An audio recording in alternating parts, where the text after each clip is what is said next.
Hello students and learners, welcome to the Brain Box Tutorials. I am your teacher Priyanka और आज हम करेंगे बहुत ही important chapter, that is ICSE class 10 physics का चैप्टर है करंट इलेक्ट्रिसिटी। करंट इलेक्ट्रिसिटी में जैसा कि तुम लोगों को पता है कि मैं सारे न्यूमेरिकल्स करवा रही हूँ फिज़िक्स के सिर्फ, तो आज करंट इलेक्ट्रिसिटी का न्यूमेरिकल स्टार्ट करते हैं।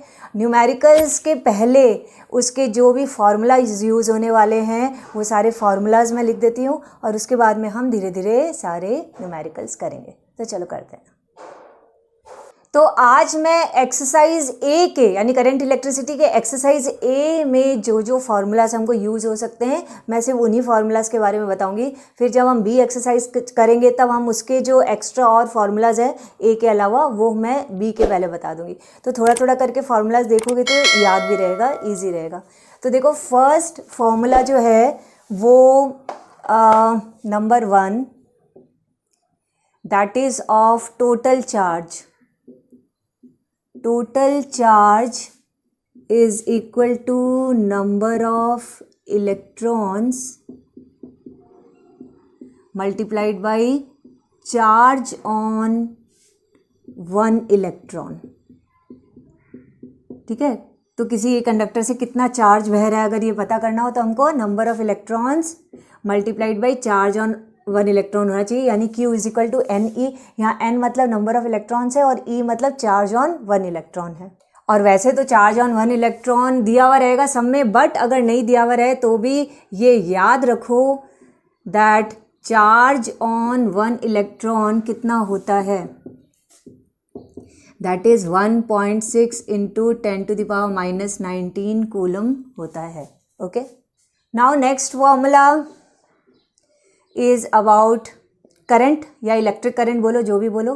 तो current is equal to charge divided by time, जिसको हम शॉर्ट में ऐसे लिख सकते हैं I is equal to Q divided by T। I current का सिंबल है।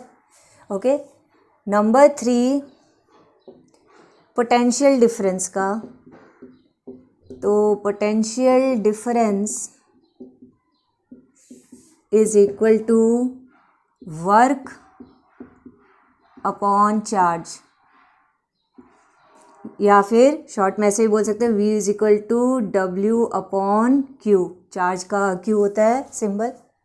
ओके, नंबर 4 आता है रेजिस्टेंस के लिए, तो हम उसमें यूज़ करते हैं ओम्स लॉ। ओम्स लॉ तो बहुत ही इंपॉर्टेंट है। तो ओम्स लॉ है V is equal to IR। V तो पोटेंशियल डिफरेंस है, I करंट है और R है रेजिस्टेंस। ठीक है, और लास्ट वन नंबर 5 जो है रेजिस्टिविटी का। रेजिस्टिविटी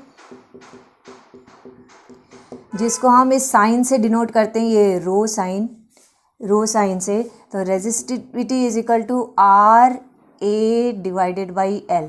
ठीक है, तो शॉर्ट में ऐसे लिख सकते हैं ना, मतलब यही लिख दिया resistivity this rho is equal to RA upon L। यहाँ पे R क्या है, कैपिटल R है रेजिस्टेंस, A मतलब area of the cross section of the conductor. अब वो क्रॉस सेक्शन अगर सर्कल होगा तो πr² निकालो, रेक्टेंगल होगा तो कंडक्टर वैसे सर्कुलर ही होता है बट रेक्टेंगल हुआ तो L इंटू बी, और L मतलब कि लेंथ ऑफ द कंडक्टर। तो ये 5 फार्मूलाज हमको एक्सरसाइज ए के लिए यूज़ होगा, फिर बी में जैसे यूज़ होंगे तो वो मैं नेक्स्ट वीडियो में बता दूंगी। तो अभी मैं वीडियो पॉज करती हूँ, इसको नोट डाउन करो, फिर हम सम्स करेंगे। अब तो बोर्ड एग्ज़ाम स्टार्ट होने में बस 15-16 दिन रह गए हैं, तो आई होप तुम लोगों ने प्रिपरेशन कर ली है, बिकॉज अगर प्रॉपरली शेड्यूल के हिसाब से चलोगे तो अब तक प्रिपरेशन हो जानी चाहिए। And this is the best time to solve the sample papers now, because हमारे चैप्टर सारे लर्न रहते हैं। हमको बस टाइम लिमिट लेकर के सैम्पल पेपर सॉल्व जितना कर सको उतना ही तुम लोगों के लिए अच्छा है, उतने ही तुम लोग कॉन्फिडेंट रहोगे। तो उसके लिए मैं तुम लोगों को ये रिकमेंड करना चाहूँगी, अगर नहीं ली हो तो ले लो। दिस इज़ ओसवाल का, देखो 61 सैम्पल पेपर्स हैं, सारे के सारे सब्जेक्ट्स के सैम्पल पेपर्स इसमें हैं। इस बुक में आईसीएसई बोर्ड के 16 जो सब्जेक्ट्स हैं सब के सैम्पल पेपर्स दिए गए हैं, सारे सॉल्व सैम्पल पेपर्स हैं, साथ में एक अनसॉल्व सैम्पल पेपर भी रहेगा हर एक सब्जेक्ट का, जिसका सॉल्यूशन इस क्यूआर कोड को स्कैन करके पा सकते हो। अब जैसे ये फिज़िक्स का सैम्पल पेपर है, इसके जो फॉर्मेट है ये बिल्कुल जो बोर्ड में आने वाला है बिल्कुल इसी फॉर्मेट में है। सारे इंपॉर्टेंट क्वेश्चंस को असेंबल करके ये पेपर बनाए गए हैं और पेपर के एंड होने के बाद में लास्ट में सारे सॉल्यूशन दिए गए हैं। सो इस बुक की परचेज लिंक इस वीडियो के डिस्क्रिप्शन में है, इसको ज़रूर खरीदना और प्रैक्टिस करना। तो चलो आप स्टार्ट करते हैं एक्सरसाइज ए के सम्स। तो नंबर 1 सम है, देखो, in a conductor 6.25 into 10⁻16 electrons flow from its end A to B in 2 seconds. Find the current flowing through the conductor और E is equal to 1.6 into 10⁻−19 coulomb दिया हुआ है, यानी कि चार्ज ऑन 1 इलेक्ट्रॉन दिया हुआ है। हमको करंट निकालना है। करंट का फॉर्मूला है चार्ज अपॉन टाइम, लेकिन टाइम तो है चलो 2 सेकेंड, लेकिन चार्ज नहीं है। तो सबसे पहले हम टोटल चार्ज निकाल देते हैं। Total charge Q is equal to NE होता है, that is 6.25 into 10⁻16 multiplied by charge on 1 electron, यानी 1.6 इंटू 10⁻−19। ठीक है, ये हो गया चार्ज ऑन 1 इलेक्ट्रॉन, नहीं टोटल चार्ज, यानी कि इतना का इतना कूलम।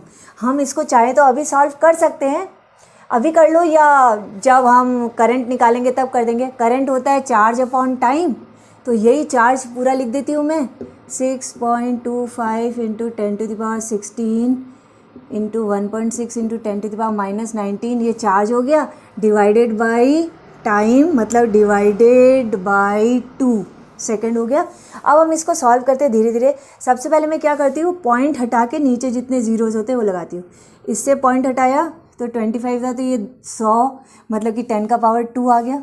इससे पॉइंट हटाया, एक ही था तो 1 10 आया।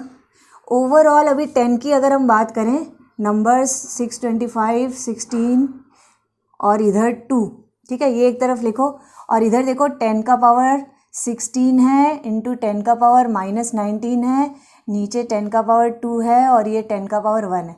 पहले ये 10 के पावर्स का हम एक एक्सपोनेंट के जैसे सॉल्व कर देते हैं और इसको इधर सॉल्व कर देते हैं। 2 8 ये हो गया और ये मल्टीप्लाई कर दो, ये 5000 हुआ। और इसको देखो 10 का पावर ऊपर वाले प्लस होते हैं तो 16, ये साइन के साथ प्लस कर दिया, ये नीचे वाले माइनस हो रहे हैं, -2 -1। और ये 5000 है, मतलब ये भी 5 इंटू 10⁻3 है, इंटू ये 10 का पावर कितना हुआ, माइनस वाले ज़्यादा हैं, -22 है और +16 है, यानी कि -6। अब 5 मल्टीप्लाइड बाई इनको भी कर देते हैं 10⁻3 -6, यानी कि 5 मल्टीप्लाइड बाई 10⁻³ है। ठीक है, इतना क्या हुआ, इतना ampere is current. 5 multiplied by 10⁻³ ये एम्पियर है। आंसर में दिया हुआ है 5 मिली एम्पियर, तो एम्पियर मिली एम्पियर में बदला है। तुम चाहो तो ऐसे भी छोड़ दो, नहीं तो देखो इसको मिली एम्पियर में कैसे बदलना है। मिली एम्पियर एकदम एम्पियर से मिली एम्पियर बदलना मतलब जैसे मीटर से मिलीमीटर बदलना हो, यानी 5 इंटू 10⁻³ है ये एम्पियर में। इसको अगर हमको मिलीमीटर मतलब मिली एम्पियर में बदलना है तो हम मल्टीप्लाइड बाई 1000 करेंगे, मतलब मल्टीप्लाइड बाई 10⁻³ करोगे तो 10⁻³ 10⁻³ हट गया तो खाली 5 मिली एम्पियर रहा। तो या तो ऐसे लिख दो या फिर ऐसे लिख दो, बात बराबर है, साइन का ध्यान रखना। और करंट कैसे फ्लो करेगा, तो यहाँ इलेक्ट्रॉन्स फ्लो कर रहे हैं ए से बी, तो करंट फ्लो करेगा फ्रॉम बी टू ए, क्योंकि इलेक्ट्रिक करंट और इलेक्ट्रॉन्स का डायरेक्शन फ्लो का अपोजिट होता है। इलेक्ट्रॉन्स ऐसे फ्लो करें तो करंट ऐसे फ्लो करेगा अपोजिट डायरेक्शन में। ओके, नंबर 2 देखो, लिखा है a current of 1.6 milli ampere flows through a conductor if charge on an electron is -1.6 into 10⁻⁻19 coulomb. Find the number of electrons that will pass each second through the cross section of that conductor. तो हमको क्या क्या पता है और क्या क्या निकालना है। करंट दिया हुआ है 1.6 milli ampere, charge on 1 electron दिया है 1.6 इंटू 10⁻⁻19 कूलम। माइनस लिखा है, लेकिन इस माइनस को यूज़ करने की कोई ज़रूरत नहीं, बिकॉज इलेक्ट्रॉन का और प्रोटॉन के चार्ज सेम ही होते हैं। बस इलेक्ट्रॉन क्योंकि नेगेटिवली चार्ज है इसलिए हम आगे माइनस लगा देते हैं, ये बताने के लिए कि ये नेगेटिवली चार्ज है, but that is we know, तो इसलिए इसको साइन को हमको यूज़ करने की कोई ज़रूरत नहीं है। टाइम बोल रहा है ईच सेकेंड, यानी एक सेकेंड में कितने इलेक्ट्रॉन जाएंगे, एन निकालना है, नंबर ऑफ इलेक्ट्रॉन्स। अब ये एन जो है नंबर ऑफ इलेक्ट्रॉन्स, ये तो इस फॉर्मूला में आता है ना, Q is equal to N E, लेकिन E तो हमको पता है, N निकालना है तो हमको Q तो पता होना चाहिए, टोटल चार्ज। तो सबसे पहले Q निकालते हैं। Q निकालेंगे करंट वाले फॉर्मूला से, current is equal to charge upon time होता है। तो करंट दिया हुआ है 1.6 मिली एम्पियर, इसको एम्पियर में चेंज कर देते हैं, 1.6 डिवाइडेड बाई 1000, करेक्ट। तो 1.6 डिवाइडेड बाई 1000 ये एम्पियर हो गया, और इज इक्वल टू Q तो निकालना है, टाइम है 1 सेकेंड। अब अगर हम क्रॉस मल्टीप्लाई करें तो 1000 Q इज इक्वल टू 1.6, तो Q is equal to same ही चीज़ आया, 1.6 डिवाइडेड बाई 1000 क्या हुआ, चार्ज C। ठीक है, मैं इसको सॉल्व नहीं करी बिकॉज अभी हमको मेन N निकालना है, यहाँ पे सॉल्व हो गई। अब Q की जगह मैं लिख देती हूँ 1.6 डिवाइडेड बाई 1000, N निकालना है, और चार्ज ऑन 1 इलेक्ट्रॉन जो दिया हुआ है दैट इज़ 1.6 इंटू 10⁻⁻19 वो लिख देती हूँ। ओके, अब देखो ये 1.6 हम इधर काट दिए, तो 1/1000 का मतलब 10⁻3, और ये n इंटू 10⁻⁻19 है। जब हम क्रॉस मल्टीप्लाई करेंगे तो n into 10⁻⁻19 into 10⁻3 is equal to 1 हुआ, या n multiplied by 10⁻⁻19 plus 13 is equal to 1 हुआ, n multiplied by 10⁻⁻6 is equal to 1, या फिर n is equal to 1/10⁻⁻6, sorry -6 नहीं, ये तो 3 है तो -16, 1/10⁻⁻16 है, उसकी जगह मैं 10⁻16 भी बोल सकती हूँ, एक ही बात है। तो नंबर ऑफ इलेक्ट्रॉन्स हमारा कितना आंसर आ गया, 10⁻16। तो ठीक है, इसमें इलेक्ट्रॉन माइनस में दिया हो तो उसको यूज़ नहीं करना माइनस साइन को, बिकॉज इलेक्ट्रॉन का चार्ज माइनस ही होता है, दिया हो या नहीं दिया हो। जैसे पहला वाला सम देखो, उसमें लिखा है चार्ज ऑन 1 इलेक्ट्रॉन 1.6 इंटू 10⁻⁻19, इसमें लिखा है चार्ज ऑन 1 इलेक्ट्रॉन -1.6। इसका मतलब इस माइनस को बस समझने के लिए है कि ये इलेक्ट्रॉन का चार्ज है तो नेगेटिव ही होगा, बाकी यूज़ नहीं करना। सम नंबर 3 करते हैं, लिखा है find the potential difference required to flow a current of 200 milli ampere in a wire of resistance 20 ohm. क्या क्या दिया हुआ है कि करंट 200 मिली एम्पियर है, रेजिस्टेंस उस वायर का 20 ओम है, पोटेंशियल डिफरेंस यानी V क्या होगा। देखो सबसे पहले तो चेक कर लो सारे यूनिट सब SI यूनिट में हो, तो 200 मिली एम्पियर को एम्पियर में चेंज करना ज़रूरी है। ये छोटी सी चीज़ें हैं, बट याद ज़रूर रखना, नहीं तो क्या है इनके ये केयरलेस मिस्टेक हो जाए ना तो 0.2 एम्पियर हो गया। तो ये अगर केयरलेस मिस्टेक हो जाए तो फिर सम रॉन्ग हो जाता है। अब देखो V निकालना है, तो ये तो हमको ओम्स लॉ यूज़ हो रहा है, तो हम लिखेंगे by Ohm's law V is equal to IR, यानी कि V is equal to 0.2 multiplied by 20, तो 4 वोल्ट ये इसका आंसर हो गया। इजी है तो बहुत। अब देखो सम नंबर 4 भी सम नंबर 3 जैसा ही है, मतलब वही सारी इन्फॉर्मेशन है। An electric bulb draws 1.2 ampere current at 6.0 volt, find the resistance of filament of bulb while glowing. इस बार हमको रेजिस्टेंस निकालना है और करंट दिया हुआ है, पोटेंशियल डिफरेंस दिया हुआ है, तो अगेन बाय ओम्स लॉ ही हम करेंगे।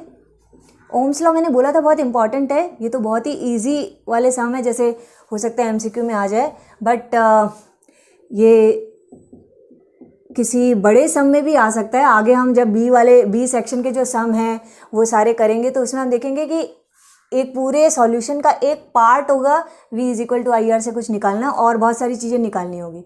तो देखो इसमें V मतलब कि पोटेंशियल डिफरेंस 6 है, I 1.2 है, रेजिस्टेंस निकालना है, तो R V बाई I कर देते हैं, पॉइंट हटाया तो ऊपर 0 लग गया, 12 5 60, तो 5 ओम ये रेजिस्टेंस हो गया। This is the answer. Unit देना भी मत भूलना और करेक्ट यूनिट देना मत भूलना बिल्कुल, नहीं तो मार्क्स कट हो जाते हैं। ओके, नाउ सम नंबर 5 देखो, लिखा है a car bulb connected to a 12 volt battery draws 2 ampere current when glowing. What is the resistance of the filament of the bulb? ये पहला है. And then next बोल रहा है will the resistance be more, same or less when the bulb is not glowing? तो हम पहले resistance निकालते हैं. रेजिस्टेंस जो है वो हम अगेन ओम्स लॉ यूज़ करेंगे. इन्फॉर्मेशन ही वो वाली है सारी. तो बाई Ohm's law V is equal to I R होता है, यानी कि R is equal to V upon I है. V इज़ 12, I इज़ 2, तो रेजिस्टेंस जो है वो 6 ओम हो गया. ठीक है, ये तो हमारा आंसर आ गया. और जो दूसरा पूछ रहा था कि रेजिस्टेंस क्या ज़्यादा होगा, कम होगा या सेम रहेगा अगर बल्ब ग्लो नहीं करा. अगर बल्ब ग्लो नहीं करा तो ऑब्वियसली रेजिस्टेंस भी कम ही होगा. सो इसका आंसर बहुत सिंपली लिखोगे कि when the bulb is not glowing resistance will be less. बाकी के सम्स बताती हूँ नेक्स्ट वीडियो में, तो मेरे नेक्स्ट वीडियो का वेट करो. और अगर ये एक्सप्लेनेशन समझ में आ रही है तो लाइक करो, कमेंट करके बताओ और अपने फ्रेंड्स के साथ ज़रूर शेयर करना, because sharing is caring. Bye bye, जय हिंद.